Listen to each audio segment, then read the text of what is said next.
եք վարչապետի հետ հանդիպման, ինչ տպավորություններ ունեք։ Շատ բարձր տպավորություններ ունեմ մեր վարչապետի նկատմամբ, իր արած գործերի նկատմամբ եւ հպարտ եմ, ուղղակի հպարտ եմ։ Մենք ազգովի պիտի այսօր աղոթենք, որ պարոն Փաշինյանը Այո, պարոն Փաշինյանը մեր բոլորիս կողքին լինի, որովհետև միակ մարդն է, որ այսօր ազգին սիրում է, ազգին նվիրված է, իմ ազգին սեր է բերել պարոն Փաշինյանը։ Մարդիկ առաջ իրար ատում էին, իսկ այս քանի տարիների ընթացքում պարոն Փաշինյանի ղեկավարության ժամանակ մարդիկ սկսել են իրար սիրել,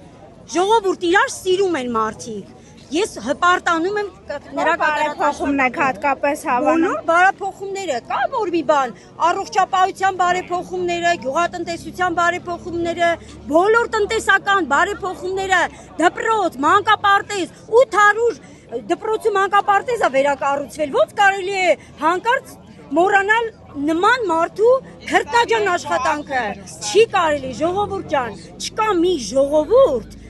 որ տեսնի այդպիսի բարեփոխումներ իմ ազգի մեջ ու չգնահատի մարդուն։ Չի կարելի։ Մատերներին, ովքեր ուզում են իշխանության գալ, Քոչարյան, Կարապետյան, Ծառուկյան։ Գիտեք ինչ կա, իրանց մասին ընդհանրապես լսել չեմ ուզում։ Մենք տանել չեն կարողանում իրանցը։ Ոչ թե մենք հատուկ եկել ենք իրենց վատ բան ասելու, այլ ուղղակի նրանցից ոչ մի լավ բան չենք տեսել։ Ոչ մի լավ բան։ Այս ժամանակ մանկապարտեզները լուծարել են։ Իրենց ժամանակով մանկապարտեզները լուծարվել է։ Իսկ հիմա մանկապարտեզը դպրոց է կառուցվում, որովհետև մեր ազգի խելացի մարդիկ են պետք, որ այս երկիրը խելացի մարդիկ ղեկավարեն, չէ՞։ Իսկ իրան փաստորեն իրենք ժամանակով, եթե մանկապարտեզ դպրոց լուծարում են, նշանակում է իրենց խելացի մարդիկ պետք չեն։ Իսկ մեր ազգին միայն խելացի մարդիկ են պետք։ Ես մենակ այդքանը կարամ ասել։ Հպարտ եմ իմ վարչապետով։ Հավանիչ տեսանյութը եւ բաժանորդագրվիչ նորությունները բաց չթողնելու համար։